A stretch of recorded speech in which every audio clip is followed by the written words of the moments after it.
I'm a really very simple dude, believe it or not. For all the chaos and all that stuff, like, I'm an entrepreneur who's an immigrant, first generation, born in the Soviet Union, right? Who like came over and like did his family proud, right? Like walked into the family merchant liquor store business and changed the course of the entire family's life. And then at 34, one of the reasons I push patience on every kid on social media is, you know, I spent the first 12 years of my career, 7 days a week in a liquor store, not 9 to 5, you know, 7 to 10 p.m., open and close the store for a decade, Saturday included. I would get Sundays during the football season, not a lot of Sundays during not the football season, and, you know, and I never made $100,000 from 22 to 34, and, you know, like, that's hard. And like, you know, like, and so it's just like so big that I know it's true. Like, I know it's true that if you do the right things and if you have the talent, you're gonna end up there. And so I think I'm just a very cliche, not too crazy, out of the ordinary immigrant entrepreneur story that valued family over themselves first. But I think what's unique about me, and that's only because the internet was around. You know, had I been in the 50s and 40s and 60s, I just kind of I probably would have 35 wine stores right now, right? And I'd probably be maybe 50-50 partners with my dad. Probably not, but I would inherit it, right? But with the internet, I was able to speed up my course. Plus I had an 11-year younger brother who I wanted to be in business with. That forced my hand a lot. And then I think I'm a guy who like really likes to see other people win. Things are getting clearer for me of like how I'm wired. Like, Nick, you know this. Sean, you even know this by the way our relationships have formed, and a lot of people here know this. Like, I really want people to fucking win. I really want it. Like, why? Because I'm so fucking great. Nobody's taken from me. I see the fucking, one of the great iconic legends of all time is here, Snoop. All of Snoop's winnings, right? All of your winnings, Nick, all of Sean's winnings, I'm just gonna keep, all of Sammy and Jake and Vicky J, like everyone's winnings don't come from me. I'm gonna get mine. So like, you know, if you're great, you should only be cheering for people. There's no time for envy. There's no time for jealousy. There's no time for gossiping at dinner, tearing down somebody that's winning. I'm cheering for Maverick Carter. I'm cheering for like everybody. I'm cheering for fuckers in my own industry, other ad agency. If they're good enough, they're good enough. Hawk Media, good, win. Like, I'm cheering for people because nobody's taking a penny or a smile out of my pocket. And so that's who the fuck I am. Did that come from age? Did that come from age?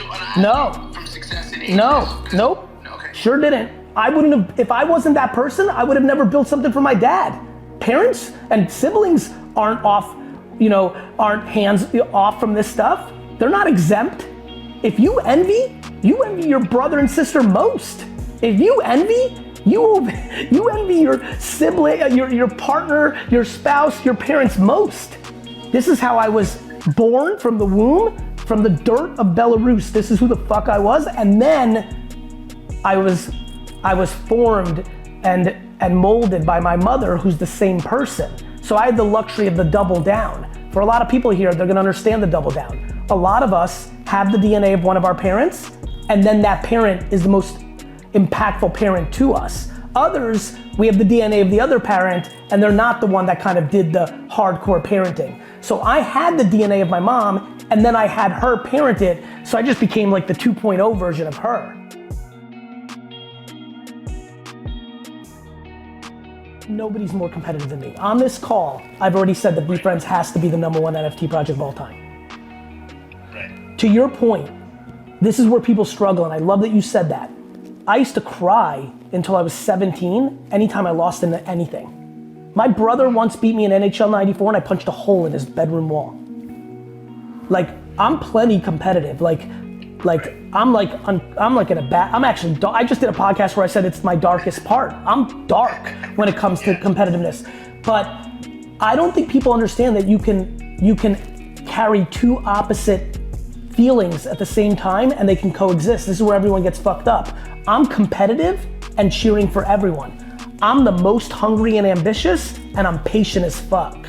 The fucking superpower comes from the balance of the opposite feelings. I get it. No, it makes so much sense. So one thing I have noticed though is as we've all gotten older, at least, you know, a lot of the icons that I've worked with, whatever, there's this sort of celebration now, and there's this sense of like, there's this real sense of love, and I just watching it unfold right now has been really inspiring. I think it's cliche that once you scratch your itch, then you are good. What I'm trying to get the kids on here to understand is when you're 20 and you want to be a supermodel or an athlete or the best entrepreneur, you want to be the next generation of the people on this call, like, you know, it's then. If you're smart enough to be gracious and happy for others and be the bigger person, the depths of those relationships will be greater. Nick, think about all the icons in music that are now giving each other roses, but they were fucking competing with each other because they thought the world was scarce. Think about how more beautiful their relationships would be today, and think about this one's gonna hit for you. Think about all the missed nights. All those concerts, all those Jingle Balls, all those fucking BET Awards, all those nights where people could have chopped up, shared bread, fucking been family instead of fucking hating on each other. They missed those 700 nights. Yeah, no, I think about it all the time. I really think about it, and I think about it, you know, it's something that if you can instill that in people at a younger age now, exactly. You know, it changes the whole dialogue, man. So I 100% agree with you, man, and it's warm to hear. So I want to ask you another question. You are known as a collector. I see you collect. You've inspired me to collect. I think it's probably how you guys know Sean, some of the other super icons. You know, at heart, like what was the first thing you collected? Like, how did you get into it? Because I think that story is amazing for our audience. Baseball cards, 1984, so I was 9. Don Mattingly was Yankees first baseman, he was my hero. We were like, you know, you could tell this story and nobody believes you, but like we were poor, like we didn't get shit. Like I didn't even know shit existed. You know, I guess a little bit like, you know, like it was just this kid, Eric Conrad. By the way, Eric Conrad, if anybody can find Eric Conrad, I think his mom lived in Florida, his dad lived in Jersey, in Edison, New Jersey, in Dogwood Meadows, and he would visit for the summer. And so like I've lost touch with him like since 1987, but if you're out there, Eric Conrad, with a dad and mom that were divorced and dad was in Edison, New Jersey, I'd love to chop it up. Like I literally haven't talked to him since 1987, but from 84 to 87, we used to go into his basement and we would make card houses out of decks of cards. Like literally, for like 3 hours, and then we'd go play wiffle ball and basketball. And it was the first time I built card houses. You know what I'm talking about, right? Like you take a deck of cards and try to build a fort or like a castle. And then one day, we like ran out of cards and he was like, stay right here. And he ran upstairs and he came down and he had baseball cards to add to our playing cards. And I was like, what the fuck is this? And I was already crazy about the Jets and the Yankees. And that was it. It was sports cards. And what's really unique is I've never told that story. It was because I was building card houses out of playing cards, and Eric Conrad went upstairs and brought down baseball cards. That made me realize they existed, and within 13 seconds I'm like, I need a Don Mattingly baseball card. And then I'd take my bike or walk to Krauser's, which was like a 7-Eleven in Jersey, and then my eye noticed that at the counter there was baseball cards, and that's why I had to do lemonade stands, because I needed the money to buy baseball cards, because that's the beauty of how I grew up. Like, my mom was not buying that shit for us. Money was for food and clothes and shelter, and so I learned how to get mine early. You know, actually 2023 for me is like a real focus I'm like thinking a lot more about efficiency in my travel and just in general, all to open up more time for more friendships, you know, between family and work. That's just kind of how I roll. But I want to really open up more room for friendships, as Sean knows, as you know, Nick, between DM or texting. I'm pretty good like that, right? I check in, I want to support, but my actual hours, so many people, like for example, even on this Spaces right now, so many people don't realize that I'm running a 2,000 person company and that VaynerX is doing hundreds and hundreds and hundreds of millions of dollars in revenue. That by itself is a 15-hour job. Then there's VeeFriends, then there's the Garyvee thing, then there's the investor thing, then there's like actually still caring about wine techs and wine library for my dad. So, but I'm so focused on opening up room to expand on my friendships. I'm going out to, you know, right after I'm here, I'm going out to another dinner with a couple that I would have 40 times I tried to have dinner with in the last 2 years, 0 dinners. Now I'm doing it tonight. So Sean is one of those people that I have great love for. You're the same, Nick, where it's like real for business friendship, real, I call them acquaintance pluses, people I got real love for that I can recognize immediately. I know a lot about them. I give them love. Then there's friends, that I don't get to spend time with. So this is pretty fun to do this on the 18th with the two of you because you guys fit in the category of my New Year's resolution. Though I'm saying that for fun. It's a life resolution, which is I need to find more capacity for more hours for friends. And I'm happy to be here with you guys tonight. And I hope that little rant maybe inspired someone to text someone they've been wanting to get drinks with actually and maybe pull it off next week.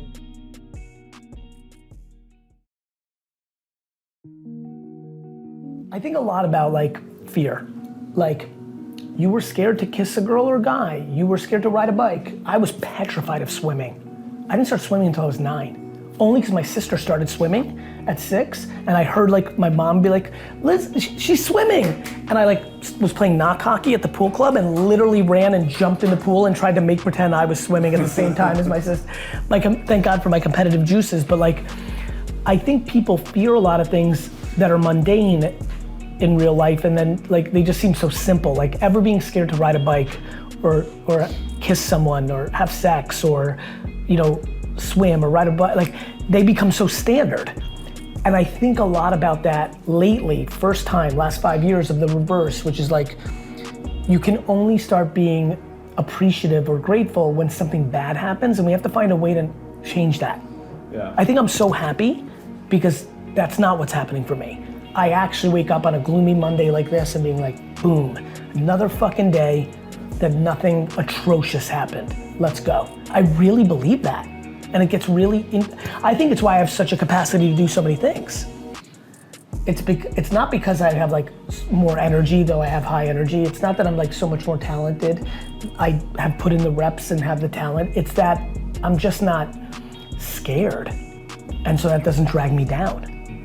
Tough to do a podcast if you're scared of it. Yeah, and that's for me, when you talk about I look back, I think I've heard you speak about this too, during teenage years and girls and stuff. Yeah. I look back now, why was I scared of that? Yeah, why didn't I ask Mary out? Yeah, and if I look back in 25, 30 years, I'll be it's gonna be the same thing. I start the podcast? That's why I focus so much on 20, 30-year-olds and even 40-year-olds, I would say, because they have, 13-year-olds, because of TikTok, I have a very young crew, they don't have context. But what you just said is everything to me. Think about the people that didn't go to the college that they wanted to, didn't ask out the person that they want. I literally have active knowledge of friends who still are depressed they didn't ask somebody out 25 years ago. It just bothers them. And I'm cool, no time machines. You're actively doing that right now with this. You've been saying that you want to move out of New Jersey your whole life. The fuck are you doing in New Jersey? I love Jersey, by the way. Don't clip that inappropriately, but I don't want to hear from friends who are I want to move to a warmer weather place. I want to move to a warmer weather place. I want to move to a warmer, and then equally they're spending all their time saying, I wish in high school. I'm you're doing it, cool. You're not going back to high school and being able to do that. But right now, you've been saying for 4 years that you're going to move to a warmer weather place. Not asking out Mary is the same thing as not moving to fucking Florida or Texas or Arizona or whatever fucking is on your mind. It's a big deal. And that is why, because they do know. You can recall you're 28, you can recall 12 years ago a piece of cake and be fuck, I wish I. Because people don't want rejection. Made fun of or looking bad in front of your boys and ha. It's funny, I have a friend who's got an 8th grader who asked a girl out and it botched, but not bad. As a matter of fact, I think they just went on a date, so I'm super pumped for him. And all his boys made fun of him, and he just looked at them all and said, at least I had the balls to ask someone out. And I was like, that's it. Nate, who now runs my foundation, he's my partner in Empathy Wines. We played tennis a bunch a couple summers ago, and I beat him in all 6-7 matches. We only played one set. And in 2 of those matches, he was up 5-2. And I came all the way back and won 7-5. And for the next 2 years, I would we would have so many meetings. He was my chief of staff. So we would have all these meetings and there'd be no segue for me to bring it up, but I just wanted to bring it up. And finally, and you know, I'm his guy, like, you know, I'm the boss, like I get why he wouldn't say anything, and I finally grabbed him, I was like, hey, the next time I say this, I want you to look at me and say, what's your handicap? Because he's a scratch golfer. Scratch. Yeah. And it was funny, between me telling you that story and telling you about my friend's son, that's how I think about eliminating the lack of the fear of the judgment of your rejection. Most people are actually not scared of the girl saying no, they're scared that their boys are gonna make fun of them for the girl saying no. And like, what I want the world to realize is like, when your boys do that, when your older brother does that, when your mom does that, you just call them on their, like, if the kids of the world knew that when their mom or dad is shitting on them, that they could just take a step back, dodge that punch, and go directly at something that their parents have done horribly, it would actually settle it. It would make them take more risk. Like, cool mom, you're shitting on me, but what about when this happened for you? Like, you don't have to punch back nasty, you just have to push back. In context, it would work for people. That's what makes me not scared. That if any of the three of you knew me my whole life and were like, man, I'm like, what about that time you did that? Like, I don't understand, right? It's also why I don't think I'm special, right? Like, yeah, okay, I'm good at making money in business. I genuinely, to the core of my self-being, don't think that's a big deal. It means it's just something I do. Some people are just handsome. Some people can throw a baseball 100 miles an hour. Some people are just very gracious guidance. Like, everyone's got stuff, everyone's got strengths and weaknesses, and we just have to have that combo. And for you, like, the reason I'm going so hard at this subject matter over this time together is the fact that you're really like starting to do it. I'm just trying to be like harder, more. Because I know I'm self-aware enough to know about myself. That's all I need. It's just a big kick in the ass. And if you actually realize I'll tell you how you're about to go fast. If you don't beat yourself up for the last 20, somebody who's self-aware, what they'll do is be like, it's almost like, cool, you've now acknowledged that, never think or talk about it again. Like, don't spend any energy on it. Yeah, because a lot of people are like, I love watching people make progress who struggle to make progress in whatever we're talking about, then decide when they've got a little taste of things are going well, how quickly they'll let the old behavior seep back in. Oh, I'm looking at you for a reason. That's exactly what I see in you in such a fun way. Like, that, I'm almost like, you know, knowing you're in a room, I'm almost saying this for you, like, I see it. And it's cool because it means you're halfway home. You did the new thing, which established this better energy. That's like foreign to begin with. It's like, whoa, I might be changing, evolving. But it's so cliche to then like, be like, yeah, like really I'm this. And like, this was a good moment, or for you, like, oh, when I'm around Gary, it's like that, but it's like, it's not. It's like, you just have to realize this thing is actually dead, but it takes like a few minutes to go into that full place. Everyone's like, the world sucks. I'm like, no. The negative people are just loud right now. Until positive people get louder, you won't understand the complex. You won't understand the context. You won't understand the math. I can't be such an enigma. I need more people that are positive to get loud like I do. Which is like, what about this good thing? What about this good thing? What about this opportunity?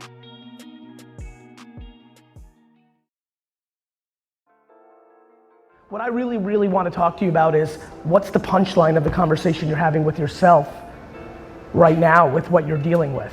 You know, I think what I see happening overall, so just for context for the room, VaynerX, the company that I run, as you can see, has a lot of businesses in it. Obviously, VaynerMedia works with the Pepsis and the Procter & Gambles and things of that nature, and that's gonna have a very different strategy and mindset than a lot of people in this room. But the Sasha group, if you see it there on the screen, that's named after my dad, Sasha, and that is an agency that works with SMBs and businesses that generate $500,000 to $10 million.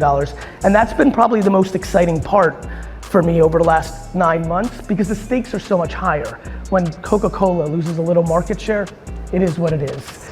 You know, when we lose 20, 30, 40, 50% market share, it's a huge impact on our actual life. And I grew up in a family business environment. I was born in the Soviet Union.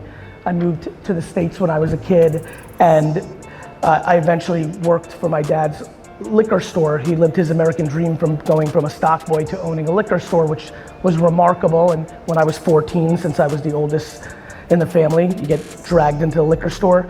I was doing great, by the way, if you were wondering. I was making $2,000 to $3,000 a weekend selling baseball cards in the malls of New Jersey back in 1989, which I don't know how many of you have $3,000 or $7,000 or $15,000 when you're 13, but when you have $3,000 or $7,000 or $13,000 when you're 13, you're basically a fucking billionaire. So I was living good. I loved life. And then one day I turned 14 and my dad dragged my ass into the liquor store and says, "You work here now." And I was like, how much you gonna pay me? And he said, $2 an hour.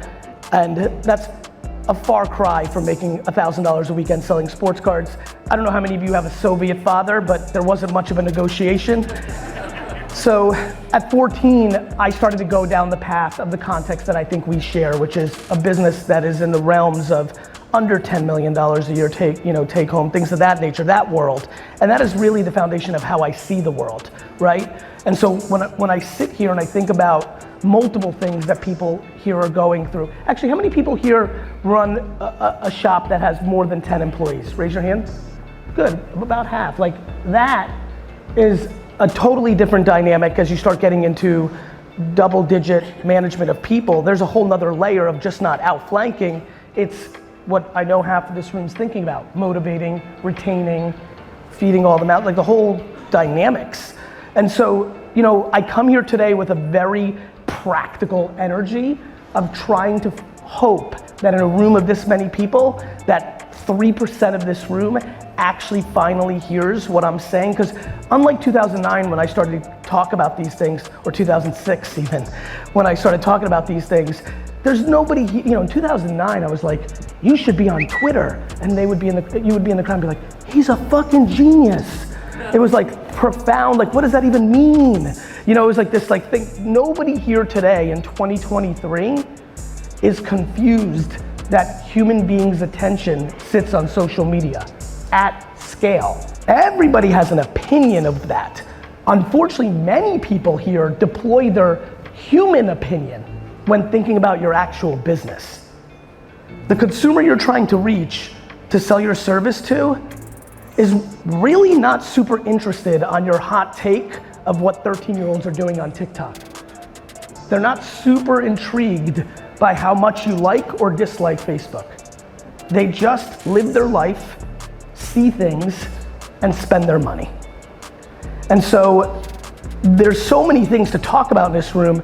First and foremost is a very simple question that everybody needs to ask themselves. That is, here's a good one. By show of hands, who here would like to grow their business this year? I'm just curious. Please raise your hand. Just look, all right, solid, good, thank you. A little weirded out by a couple that didn't raise their hand. Have no clue why you're here. In that world, wouldn't it make sense to actually try to execute on the reality of what the consumer's doing? I'm aware that, look, when I look around this room, and again, I think I hope you appreciate this, I'm aware that a lot of you have done this for a while and have built an actual network and great reputation in your general region and are building and have built your business on doing the right thing, being a good person, working hard, and building on word of mouth. I appreciate that. What I think a lot of you who've lived through other soft markets, because when I look in this crowd, there's youngsters in this crowd who haven't lived through it yet. Some of the OGs here rolling up to get a cup of coffee at this conference, see somebody under 30, they're like, kid, you don't even understand what happened in 2008 was a motherfucker, right? We know that, right? Here's where it gets tricky. When we go through up and down cycles, for a lot of people that just raised their hand and went through it, at the time, they had less to lose. At the time, they had no choice. At the time, they were the young buck, and as a matter of fact, they actually used 2008 to actually accelerate the growth of their business. The problem is, it's now 2023, and it's different for those people that navigated 2008. They're in a different life cycle. They're a little more bougie. Their overhead's a little higher. They don't go to the Holiday Inn on their vacation anymore, right? And now they're caught, because they're softer. And so it's not as fun to do the things that they had to do in 08, because it was much more fun to do the things they did in 19 because it was easier. See, I love 2023. I love what we're sitting through right now in this room. This is when we separate people who have stomach for it and people who don't. We all know that there's a lot of people that entered this business in 2016, 15 that aren't gonna make it through because they only trained in the softness. They don't like the dirt. They don't like the grind. I don't think anybody here is gonna like what's about to come out of my mouth. In the deepest of my heart, with enormous compassion, empathy, and deep want for happiness in everybody in this room, I want every single person here posting 12 different creative posts across 5 different social networks a day. I want every person in this room after this conference, after this talk, to go home tomorrow and post somewhere between 8 and 15 pieces of content on LinkedIn, YouTube Shorts, Facebook, Instagram, Snap, TikTok, and I want you to do it every day. What I just said is 100%. It's non-debatable fact that the people that are outflanking in every micro segment of every business in the output of creative, and of course the quality matters. Of course the quality of what comes out of your mouth is a variable of your success. But before you even start the debate of what do you say, or what are you talking about, or how are you doing this, the data is undeniable that the companies and humans in service businesses that are outposting its competitive set are picking up market share by the simple fact of there's just too much attention of society on these 7 to 10 platforms. So it's just classic, right? Like every single person here knows how to get into better shape. There's not a person in this room that does not understand that it is a combination of eating better and going to the gym. I think we can all agree, not everyone in this room is doing that, right? I struggled with that for 40 years. 38 years, I never wanted to do either. And then I just, one day on a plane decided this is not gonna end up well, and I started working on it. 9 years later, 8 years later, I still never wanna do it a single day. I'm being really serious. There's not a single, I literally hired a full-time human being to be my babysitter and travel. I'm being dead serious. I got to the financial level where I finally figured it out. I'm very good at being accountable to others. To my family, I'm a good boss because I think I work for them, not them for me. That's a whole nother thing for the people with the 10 employees. By the way, I'll go real fast here. You have 10 or more employees, I'll give you one sentence that will disproportionately help you through this window. You work for them, not the other way around. You get into that mindset, it gets real good real fast. If you actually care about them, not what they are supposed to do for you, it gets real good real fast. That's being an actual boss. You know, the reason I stand here and I'm putting this framework up and I want to use this health comp is I don't, just because it comes natural to me to do 10 posts a day, I know that for 80% of this room, it does not. But just like the journey I went on, which is I didn't want to die at 65. I thought it would be better to live longer. I like it. I'm doing something every day for 9 straight years that I genuinely hate. Genuinely. Brian, when I wake up every morning, I'm like, this sucks. Like I don't want to do it every day. And so I don't care how much you hate social media. I don't care that you've decided it's ruined the world and the kids and the this and the that and I genuinely don't care because your customer doesn't care. It doesn't care what you think of it. I just desperately need you to stop losing market share. Because if you're not gonna do it, somebody else is. And those referrals are great and they'll keep you going, but I don't have to explain to anybody here that if you don't get more, it's eventually gonna run out.